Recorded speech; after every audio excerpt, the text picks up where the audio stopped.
একটা সুপারি গাছ আনি এনে ঘরে রে সুপারি গাছে বলে এইবার সুপারি গাছে বলে এইবার বড় বড় ডালিম কি করে ধরবো রে কি করি ডালিমকে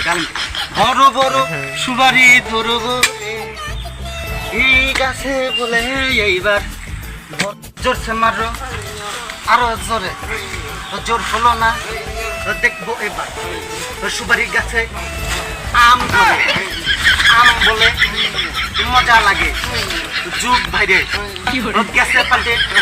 সুপারি গাছে আম ধরে ওঠে না রে আরো জোরে জোরছে মারো আম খাবো এই মারো আর আছে মারো দেখা সামনে এসো আরেকটু লাগা জাঙ্গে success I am fine okay সুপারি গাছ লাগে বলেছে সুপারি গাছে এখন আমাদের আম ধরবে আমরা বড় বড় আম যখন ধরবে পাকবে তখন খাবো এই আম কি রে কি করে সুপারি গাছে তো সুপারি ধরে আম কি রে